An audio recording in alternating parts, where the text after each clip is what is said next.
नमस्कार. आचार्य 90 FM या radio स्टेशनवर मी तुम्हा रसिक प्रेक्षकांचं मनपूर्वक स्वागत करते. सध्या नवरात्रोत्सव चालू आहे आणि दुर्गा पूजा ही घराघरांमध्ये अतिशय मनोभावे केली जाते. आणि या दुर्गेला प्रसन्न करण्यासाठी आमच्या समस्त वर्गातल्या महिला भोंडला किंवा हादगा हा खेळ खेळतात. आणि या हादग्याविषयी, या भोंडल्याविषयी आज मी तुम्हाला काही माहिती सांगणार आहे. वास्तविक पाहता वृत्तमानस या दैनिकात प्राध्यापक डॉक्टर सुनील कर्वे यांनी शनिवार दिनांक 20 सप्टेंबर रोजी त्यांचा एक लेख प्रकाशित झाला. त्या लेखाच्या संदर्भातच आज मी इथे बोलणार आहे. भोंडला हादगा, परंपरेचा झंकार. नवरात्र म्हटलं की देवीची पूजा, आरत्या, दांडिया आणि गरबा यांचीच जास्त चर्चा होते. पण स्त्री समाजासाठी भोंडला हा एक वेगळाच अनुभव असतो.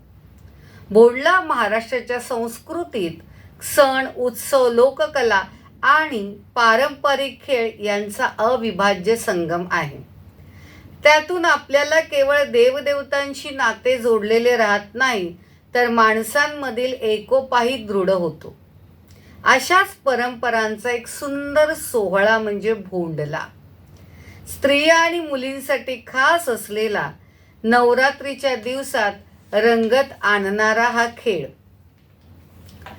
आता आपण पाहूया हस्त नक्षत्र आणि पावसाचा संबंध. हे भारतीय शेतीत पावसाशी जोडले जाते.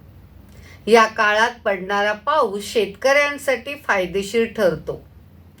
ज्यामुळे पडला हस्त तर शेतकरी मगर मस्त अशी म्हण प्रचलित आहे. भारतीय संस्कृतीत हत्तीला शुभ मानले जाते आणि घरात, कार्यालयात हत्तीची मूर्ती ठेवणे समृद्धीचे प्रतीक आहे असे मानले जाते. मोडल्यामध्ये हत्तीचे पूजन हस्त नक्षत्राचे प्रतीक म्हणून करतात. कारण हत्ती हे समृद्धी आणि जलतत्वाचे प्रतीक आहे आणि ही पूजा पावसासाठी तसेच समृद्धीसाठी केली जाते.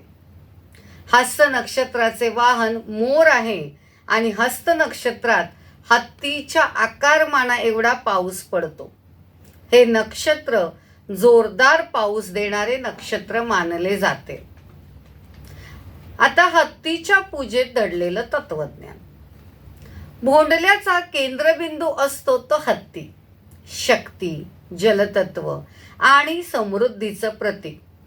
पाटावर रांगोळीने, तांदळाने किंवा डाळीने हत्तीचं चित्र काढलं जातं. काही घरात लाकडी किंवा मातीचा हत्ती ठेवतात. त्याला फुलांच्या, फळांच्या आणि माळाच्या सजावटीनं अलंकृत केलं जातं. त्याची सजवून पूजा केली जाते. हत्तीची पूजा करण्यामागे गहन प्रतीकं दडलेली आहेत. मेघाचं प्रतीक. हत्तीचा विशाल आकार पावसाळी ढगांशी साम्य साधतो. पावसाची प्रार्थना. खेळ शेतीप्रधान समाजात जन्माला आल्यामुळे पाऊस, पीक, सुपीक जमीन आणि भरघोस उत्पन्नासाठी हत्तीची सामूहिक पूजा केली जाते. धरती मेघाचं मिलन. भोंडल्यातील हत्ती म्हणजे मेघ तर गौरी लक्ष्मी म्हणजे धरती. त्यामुळे ही पूजा निसर्गाशी सुसंवादाचं प्रतीक ठरते. भोंडला ही महाराष्ट्रातील प्राचीन सांस्कृतिक परंपरा असून यामध्ये श्रद्धा आणि कृषी संस्कृती याचा सुंदर संगम दिसून येतो. हत्तीचे प्रतीक असलेला भोंडला हा मेघ, पाऊस आणि समृद्धीचं प्रतीक मानला जातो. या पूजेमध्ये लक्ष्मी व गौरी हे धरतीचं प्रतीक असून पावसाशिवाय भूमी सुपीक होत नाही, या मागची ही संकल्पना आहे. मेघपूजनाची ही जुनी परंपरा शेतीच्या भरभराटीची आणि निसर्गाशी नात्याची जाणीव करून देते. भोंडल्याची सुरुवात कशी होते? घटस्थापनेच्या दिवशी भोंडल्याला सुरुवात होते आणि कोजागिरी पौर्णिमेपर्यंत तो रंगतो. संध्याकाळी अंगणात, पाटाभोवती किंवा मंदिराजवळ मुली व स्त्रिया एकत्र जमतात. पाटाभोवती फेर धरून गाणी म्हणण्याची आणि आनंदोत्सव करण्याची परंपरा अनेक शतकापासून जपली जाते. प्रत्येक घरात रोज नव्याने भोंडला आयोजित केला जातो. जिच्या घरी भोंडला असतो तिच्या आईकडून खास खिरापत केली जाते. पहिल्या दिवशी पहिलं गाणं, दुसऱ्या दिवशी 2, अशा प्रकारे गाण्यांची संख्या वाढत जाते आणि 16व्या दिवशी 16 गाणी आणि 16 खिरापती असतात. भोंडल्यातील लोकप्रिय गाणी आणि त्यांचा अर्थ. भोंडल्यातील गाणी महाराष्ट्राच्या संस्कृतीचा खजिना आहे. प्रत्येक गाणं जीवनाचं वेगळं तत्व सांगतं. आता आपण पाहूया त्यांची निवडक गाणी आणि त्यांचे अर्थ. ऐलमा पैलमा गणेश देवा, ऐलमा पैलमा गणेश देवा, माझा खेळ मांडू दे करीन तुझी सेवा, माझा खेळ मांडू दे करीन तुझी सेवा. हे गाणं गणपतीला नमन करून सुरू होतं. कोणतंही मंगल कार्य गणेश पूजनानं सुरू करण्याची परंपरा असल्यामुळे भोंडल्याचं उद्घाटन यानं होतं. एक लिंबू झेलू बाई, एक लिंबू झेलू, हे गाणं सासर माहेरातील नात्यांच्या गमती जमती सांगतं. गाण्यातील लिंबू म्हणजे जीवनातील प्रसंग, तर झेलणं म्हणजे त्यांचा सामना करणं, जीवन संघर्षाचा सुंदर संदेश या गाण्यातून आपल्याला मिळतो. अक्कड माती चिक्कड माती, अक्कड माती चिक्कड माती, या गाण्यात मातीतून साकारलेल्या जीवनाची जाणीव करून दिली जाते. आपली माती, आपली ओळख आणि निसर्गाशी असलेलं नातं हा या गाण्याचा गाभा आहे. आडबाई अडवणी, आडबाई अडवणी, आडाचं पाणी खरवणी, आडाचं पाणी खरवणी, आडात पडला शिंपला, आडात पडला शिंपला, आमचा भोंडला संपला, आमचा भोंडला संपला. आडबाई अडवणी, आडाचं पाणी खरवणी, आडात पडला शिंपला, आमचा भोंडला संपला. हे गाणं प्रत्येक खेळाच्या शेवटी म्हटलं जातं. हे गाणं म्हणजे भोंडल्याचं शेवट आणि पुन्हा भेटण्याचं आश्वासन. खिरापतीचं गाणं. खिरापतीला काय ग काय ग, खिरापतीला काय ग काय ग, गोड लाडू की चिवडा ग, गोड लाडू की चिवडा ग. खिरापत वाटण्याआधी खिरापतीचा अंदाज लावणं, हशा, खोड्या आणि गोंधळ यानं खऱ्या अर्थाने उत्सवाला रंगत येते. आता पाहूया खिरापतीची गंमत कशी असते ते. भोंडल्यातील सर्वात रोमहर्षक आणि मजेदार भाग म्हणजे खिरापत ओळखणं. खिरापत म्हणजे गाणी संपल्यानंतर दिली जाणारी गोड खाऊची भेट. गाणी संपल्यानंतर खिरापत वाटली जाते, पण त्यापूर्वी एक गमतीशीर खेळ होतो, तो म्हणजे खिरापत ओळखण्याचा. गाणी झाल्यावर मुलींना डोळे मिटायला सांगितलं जातं. मुली फक्त वास घेऊन अंदाज लावतात आज खिरापत काय असेल किंवा त्याची हिंट दिली जाते. बरोबर उत्तर दिलं तर गमतीशीर बक्षीस, चुकलं तर गमतीत चिडवा चिडवी हे असतंच. 16व्या दिवशी खास 16 म्हणजे 16 खिरापतीचं पारायण आणि सगळ्या मुलींना 16 वेगवेगळ्या खिरापती दिल्या जातात. त्यामुळे हा दिवस भोंडल्याचा अगदी ग्रँड फिनाले मानला जातो. प्रदेशानुसार भोंडल्यांचे रंग काय असतात ते बघूया. भोंडल्यांच्या सादरीकरणात महाराष्ट्रभर प्रादेशिक रंग मिसळलेले आहेत.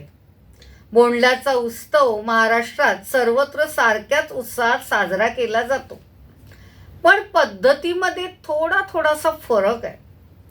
कोकण आणि कोल्हापूरमध्ये भोंडल्याला हादगा म्हणतात. येथे झाडाची फांदी उभी करून तिच्याभोवती फेर धरतात. विदर्भात तर याला भुलाबाई म्हणतात. देवी पार्वतीच्या भुलाबाई रूपावर आधारित खास गाणी इथे गायली जातात. खानदेशात भोंडला भाद्रपद पौर्णिमेपासून कोजागिरी पौर्णिमेपर्यंत महिनाभर साजरा होतो. शहरी महाराष्ट्र, मुंबई, पुणे, नाशिक सारख्या शहरांमध्ये स्थलांतरित कुटुंबांनी भोंडल्याला नव्याने उभारी दिली आहे.